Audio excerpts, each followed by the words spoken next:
Nah, Bapak, Ibu, saudara-saudara sekalian, Nabi Daniel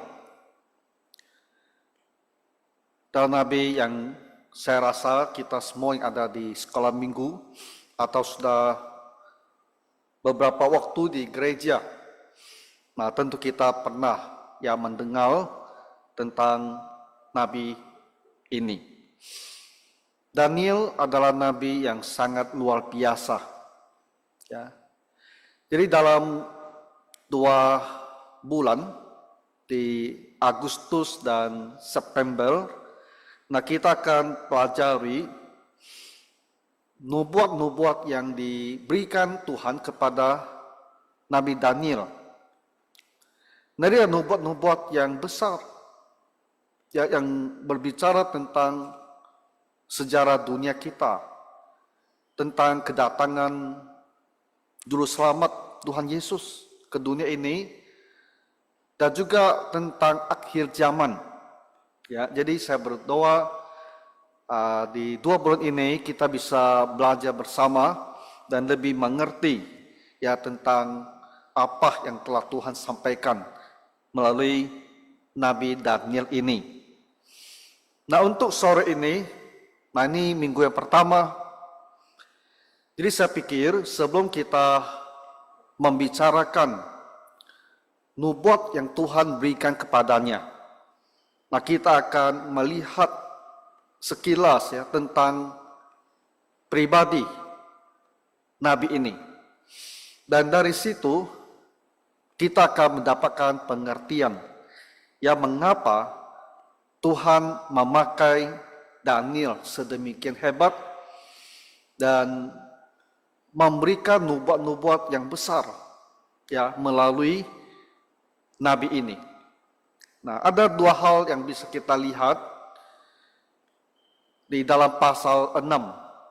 2 hal yang berbicara tentang Daniel. Pertama itu adalah kehidupan Daniel dalam hubungan dengan manusia. Dan yang kedua adalah dalam hubungan dia dengan Tuhan. Di dalam 2 hubungan ini, kita menemukan bahwa Daniel ada seorang yang tak bercelah. Dalam sudut pandang manusia, dia bisa dikatakan seorang yang sempurna. Dan barangkali disitulah terletak alasannya mengapa Tuhan begitu berkenan dengan nabi ini dan memberikan nubuat-nubuat yang penting melalui dia. Jadi mari kita lihat apa yang dikatakan tentang Daniel ini.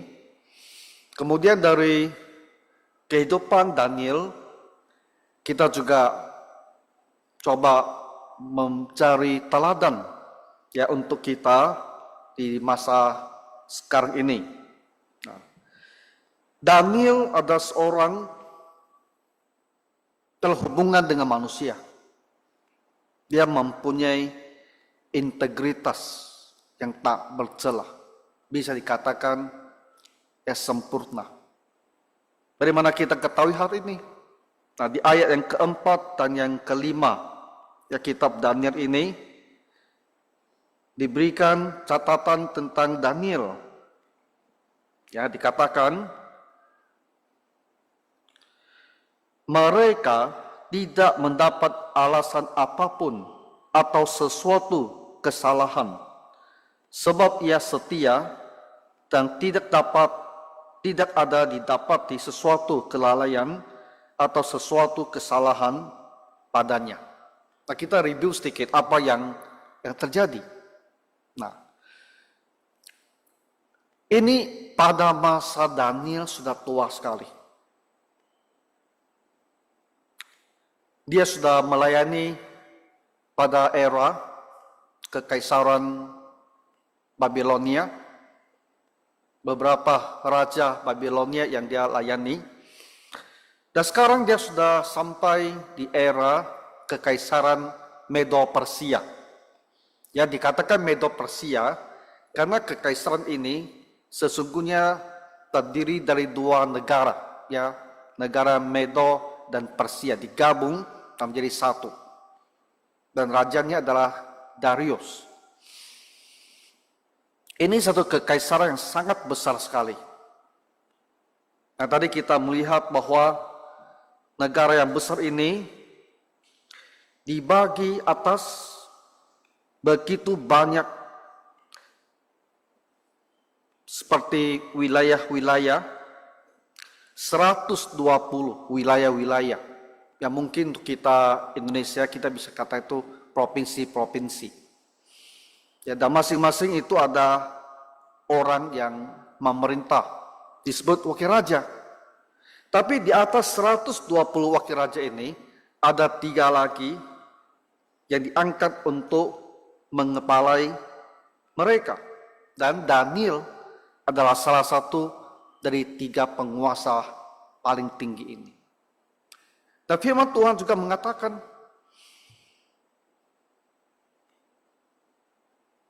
track record ya, catatan tentang Daniel ini, keberhasilan dia, reputasi dia begitu tinggi. Sehingga Raja Darius waktu itu, dia pun mempunyai pemikiran ya untuk menempatkan Daniel bahkan di atas semua ya wakil-wakil raja dan di atas 2 lagi pejabat tinggi ini. Jadi dia menjadi ya semacam perdana menteri. Ya kalau satu raja, nah dia perdana menteri yang menjalankan pemerintahan. Nah, keberhasilan yang demikian besar ternyata itu menimbulkan iri hati dari banyak sekali pejabat. Dan mereka ingin mencari kesalahan. Ya, supaya Daniel ini ya tidak sampai diangkat menjadi seorang perdana menteri. Dan kalau bisa, agar Daniel ini juga bisa disingkirkan. Daniel sudah bekerja sebagai pejabat sangat lama. Saat ini mungkin sudah sekitar 60 sampai 70 tahun itu. Lalu mereka berpikir, kita gali, ya kita cari di mana kesalahan dia. Dan firman Tuhan mengatakan, setelah mereka berusaha mencari, mereka tidak mendapat suatu kesalahan, tidak mendapat suatu kelalaian. Lalai pun tidak, apalagi kesalahan. Nah, inilah integritasnya Daniel. Seorang dari sudut pandang manusia itu benar-benar bisa dikatakan dia itu sempurna. Jadi kita melihat mengapa Tuhan Allah ya memilih Daniel dan melalui dia disampaikan nubuat-nubuat yang begitu besar. Karena dia sungguh seseorang manusia yang layak untuk Tuhan pakai. Mempunyai integritas yang tidak bercela. Dalam bekerja, dalam mengurus pemerintahan, dalam semua tanggung jawabnya, dalam kesetiaannya kepada raja, tak ada kelalaian dan tak ada kesalahan. Nah, Bapak Ibu, ada hal yang kita bisa belajar ya dari sikap hidup Daniel ini. Karena kita sehari-hari juga hidup berhubungan dengan manusia. Di dalam rumah tangga, di tempat kita bekerja. Kita juga harus berusaha ya menjadi seorang yang tidak bercela. Di antara kita ada yang sudah menikah, jadi suami dan menjadi istri, juga menjadi orang tua. Kita harus belajar dari Daniel, ya Jadi suami istri, jadi orang tua yang juga dapat dipercaya. Jadi orang tidak punya alasan ya untuk menunjuk kita dan menunjuk kesalahan kita. Nah, ini adalah satu hal yang harus kita usahakan. Tak ada kelalaian dan tak ada kesalahan dalam tanggung jawab kita, dalam peran kita sebagai suami istri atau sebagai orang tua. Nah, apakah kita pernah berpikir bahwa dalam hidup berumah tangga kita juga harus berusaha agar hidup tidak bercela ini? Kebanyakan kita ada orang-orang yang bekerja. Nah, di tempat kerja dalam berhubungan dengan orang lain, kita juga harus berusaha ya untuk hidup tidak bercela. Masalah di negara kita, di pejabat, itu ada masalah korupsi. Tapi Daniel, mereka tak bisa temukan dia ada korupsi, tak bisa. Jadi kita sebagai karyawan, sebagai pekerja, kita juga punya satu sikap dan pendirian ya kita tidak akan korupsi. Nah, tentu kita kalau bicara korupsi, kita bicara korupsi uang. Tapi ada juga sisi lainnya, jangan juga kita mengkorupsi waktu. Ya, berikan waktu kita kepada tempat kita bekerja sebagaimana seharusnya. Di tempat bekerja ada banyak hal, banyak pekerjaan yang bisa kita telantarkan, tak kita kerjakan dengan baik, atau kita lalai. Nah, hal-hal seperti ini pun harus menjadi perhatian kita. Jangan jadi orang yang menelantarkan tugas, melalaikan tugas kita. Supaya tak ada orang yang bisa menunjuk dan bilang, kita ini adalah pekerja ya, yang tidak kompeten, atau pekerja yang tidak bisa dipercayai dan tak bisa diandalkan. Jadi saudara-saudara sekalian, baiklah dalam hubungan kita dalam rumah tangga atau di tempat kita bekerja, kita meniru teladan Daniel. Jadi orang yang tak bercela. Sehingga tak bisa ada orang itu menemukan kelalaian atau kesalahan. Ya, pada saat mereka mau mencarinya. Mereka akan menyadari bahwa kita adalah seorang Kristen ya, dengan reputasi yang terpuji. Karena tidak ada kelalaian dan tidak ada kesalahan.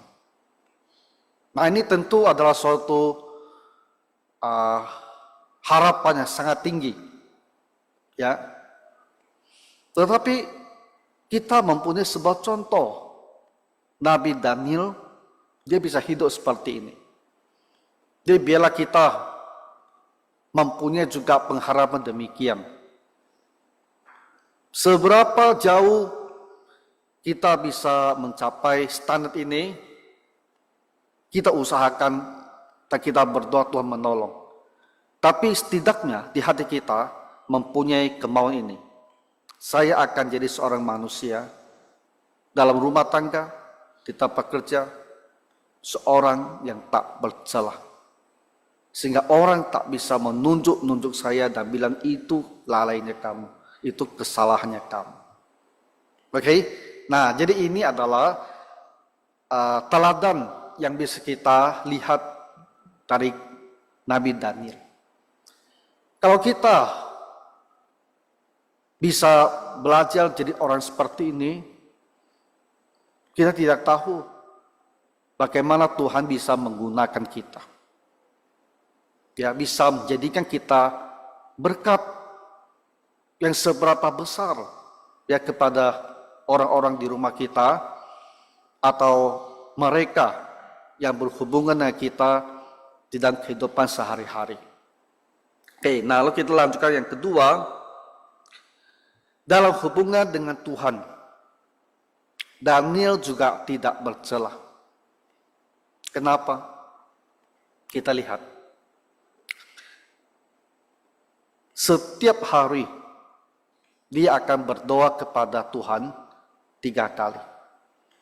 Nah, bagi Daniel, dia melihat, dia merasa Tuhan Allah itu hidup, maka adalah wajib dia harus beribadah kepada Tuhan. Dan bagi dia, caranya adalah apa? Selalu menyisihkan waktu untuk mendekat kepada Tuhan, untuk memuji Tuhan dan berdoa kepadanya. Dan firman Tuhan dan jelas dan berulang kali mengatakan, dia satu hari berdoa 3 kali.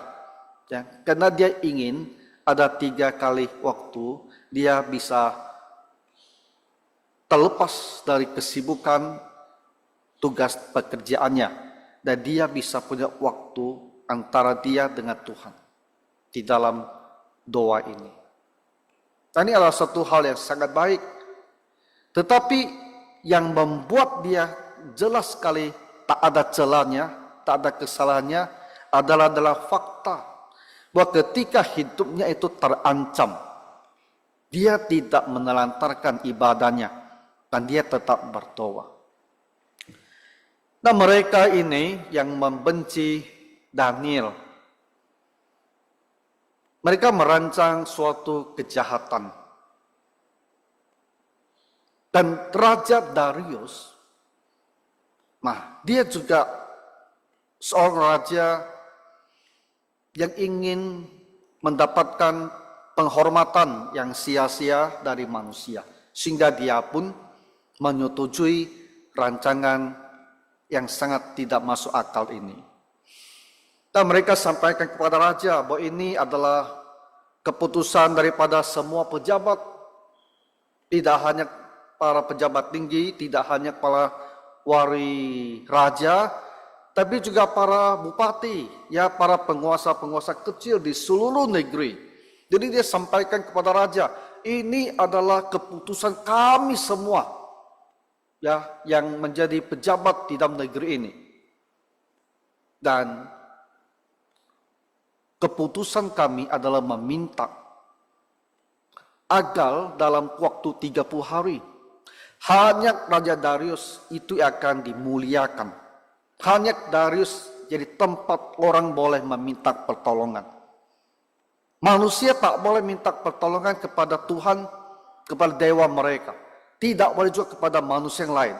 Hanya satu, hanya boleh kepada Darius. Dan Darius setuju. Karena ini adalah suatu penghormatan, suatu kebanggaan yang begitu besar. Bahwa dalam 30 hari nyata sekali bahwa yang berkuasa, yang mampu menolong di dalam kekaisaran yang luas ini hanya dirinya sendiri. Dan dia suka ya dengan rancangan ini. Lalu diputuskanlah rancangan ini menjadi sebuah ketetapan. Dan menurut hukumnya orang Medo Persia, sekali tetapkan tak bisa lagi diubah. Peraturan itu kemudian diumumkan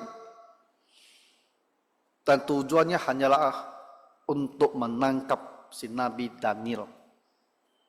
Dan mereka berharap disinilah akan mendapat sebuah celah untuk menunjuk bahwa Daniel tidak setia kepada raja. Tapi waktu Daniel mendengar perintah ini, apakah dia lalu menjadi kecut? Lalu dia berhenti berdoa selama 30 hari, menjauhkan diri dari Tuhan, supaya dia bisa selamat, supaya hidupnya bisa dipertahankan, dan jabatannya juga tetap bisa dipertahankan. Ini akan jadi sebuah pergumulan yang amat besar sekali. Tapi dalam kitab suci kita tidak membaca bahwa Daniel harus bergumul. Karena firman Tuhan mengatakan setelah dia mendengar perintah itu telah pasti, tak mungkin diubah, dia tetap pergi ke tempat dia berdoa di lantai atas. Dan sehari 3 kali, tetap dia berlutut memuji Tuhan dan berdoa di sana. Karena bagi Daniel, kesetiaan kepada Tuhan itu melebihi segala-galanya. Tidak bisa karena keselamatan dirinya, maka dia mencederai Tuhan. Dia dengan tidak atau berhenti beribadah. Dan inilah membuka kesempatan kepada semua yang membenci dia, dan mereka menangkap bahasa dia. Dan mereka menunggu kapan dia masuk ke kamarnya untuk berdoa, lalu beramai-ramai mereka datang dan menangkap dia sedang berdoa, sehingga tak bisa dibantah. Dia tertangkap tetap berdoa kepada Tuhan. Dan hukumannya adalah dilempar ke dalam gua singa. Darius tentu dia sangat terkejut. Dia tidak memperkirakan yang akan kena jebakan ini adalah Daniel. Karena Daniel adalah pejabat yang dia andalkan, yang dia sayangi, yang dia harap dia bisa menolong dia untuk mengurus negeri yang begitu besar. Sehingga firman Tuhan mengatakan Darius begitu bersedih. Semalam-malaman, sehari, sepanjang hari, dia mencari jalan untuk menolong. Tapi tak ada jalan.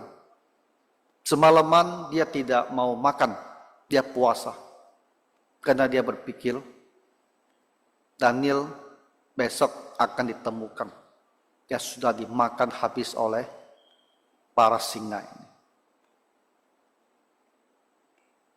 Daniel dipakai oleh Tuhan untuk menyampaikan nubuat yang begitu luar biasa.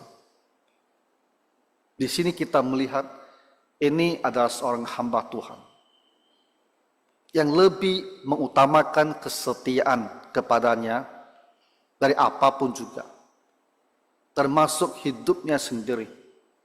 Dimakan oleh singa pun dia berikan, karena dia mau setia. Dia tidak mau biarkan apapun juga yang membuat dia menjauhkan dirinya daripada Tuhan. Itu adalah Nabi Daniel. Tuhan tidak melupakan hambanya yang setia. Jadi singa itu oleh malaikat ditutup mulutnya. Dan mereka tidak makan dia. Pagi hari ketika Darius datang untuk melihat apakah Daniel masih hidup, maka dia ditemukan masih hidup dan dia keluar. Dan begitu laparnya singa-singa itu bisa kelihatan. Ketika para musuhnya dengan keluarga mereka dilemparkan ke dalam gua singa, firman Tuhan bilang, sebelum mereka jatuh ke dasar, tubuh mereka itu sudah dikoyak oleh singa-singa tersebut. Jadi Daniel selamat dari gua singa ini karena Tuhan menolong, menjaga dan melindungi dia. Nah, jadi Bapak Ibu, apa yang bisa kita pelajari juga dari teladan Daniel yang setia kepada Tuhan ini? Nah, pertama kita lihat bagaimana kita, apakah dalam diri kita ada satu keinginan, satu kerinduan setiap hari, waktu yang kita sisihkan ya untuk mendekat kepada Tuhan. Di dalam gereja, dalam agama Kristen, tidak ditentukan kamu harus berdoa berapa kali. Juga tidak ditentukan pada jam berapa dan jam mana kita harus berdoa. Itu tidak ada. Ya. Karena doa adalah bentuk ungkapan dari kerinduan hati kita untuk dekat dengan Tuhan. Ya. Jadi kita bisa berdoa kapan saja. Kita juga bisa menetapkan kita sendiri setiap hari mau berdoa berapa kali. Kalau kita mau seperti Daniel, itu juga adalah ide yang bagus. Ya, pagi hari ketika kita bangun, ya kita berdoa dengan sungguh-sungguh. Siang hari kita juga bisa carikan waktu, mungkin waktu kita istirahat makan siang, yang biasanya 1 jam kan. Nah, kita bisa sisihkan 15 menit, 20 menit. Malam hari kita juga bisa sisihkan, ya 15 setengah jam, terserah masing-masing orang. Yang penting intinya adalah kita ingin punya waktu bersama Tuhan. Karena Dia adalah Tuhan kita. Dia adalah juru selamat saya ingin dekat kepadanya. Dan caranya adalah berdoa, berkata-kata, bacakan sedikit firman, memuji, menyanyi bagi Tuhan. Jadi bentuknya itu masing-masing yang bisa cari. Tapi intinya adalah di hati. Hati yang ingin datang beribadah. Hati yang ingin datang menunjukkan rasa syukur kita kepada Sang Pencipta kita. Kepada Sang Juru Selamat kita. Hati ini. Kalau hati ini ada, kita akan temukan bentuknya, temukan formatnya, tentukan bagaimana caranya, tentukan kapan waktunya. Nah, itu dilakukan Nabi Daniel. Jadi saudara-saudara, kamu harus punya waktu berdoa, contohi teladan Daniel ini. Ketika kita dihadapkan pada tantangan antara memilih Tuhan atau hal yang lain, disitulah waktunya kita harus menunjukkan kesetiaan seperti Daniel. Contohnya waktu kita barangkali di tempat kerja, nah kita ditanya, apakah kamu orang Kristen? Dan kau berani tidak menjawab, saya ini orang Kristen. Nah, di situ kita tidak boleh berbohong sehingga kelihatan bahwa kita lebih takut kepada manusia daripada kepada Allah.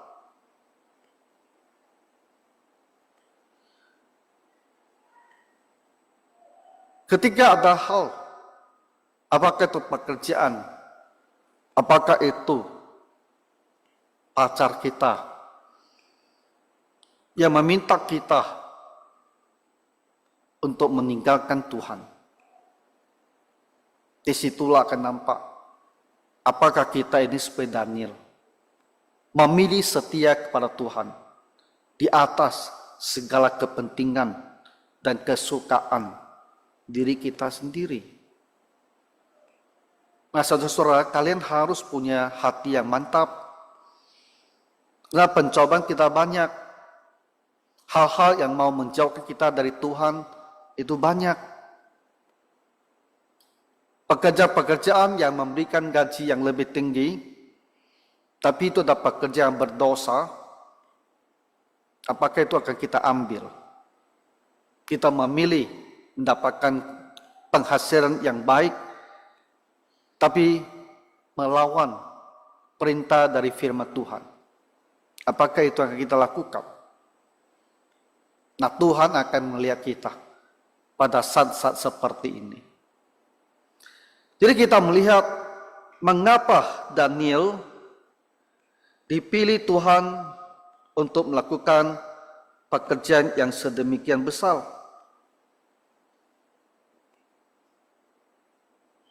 Kita menemukan ada 2 alasannya. Pertama, di depan manusia, dia tidak ditemukan bersalah. Dan di depan Tuhan juga, dia ditemukan tidak ada salahnya. Manusia yang berintegritas, manusia yang setia kepada Tuhan. Jadi kiranya Tuhan menolong kita semua belajar dari teladan Nabi Daniel untuk hidup kita sekarang. Kemudian kita menyadari kualitas dari Nabi Daniel ini menyebabkan Tuhan memilih dia sebagai nabi untuk disampaikan nubuat-nubuat besar yang akan kita pelajari ya di dalam 2 bulan ini. Mari kita berdoa. Tuhan Yesus, terima kasih untuk kesaksian dari Nabi Daniel. Maka bantulah kami Tuhan untuk belajar hidup dengan integritas penuh di depan manusia. Dan hidup dengan kesetiaan di hadirat-Mu. Tuhan Yesus, berkatilah semua yang telah hadir dan kebaktian di sore hari ini. Dan berikan kami sukacita untuk mempelajari semua nubuat yang Kau berikan melalui Nabi Daniel ini. Tuhan Yesus, bawalah kami sekarang ke meja perjamuan-Mu, supaya kami mengenang Tuhan, menerima roti dan darah, lambang tubuh dan darah Tuhan ini. Terima kasih Bapa, dalam nama Tuhan Yesus kami berdoa. Amin.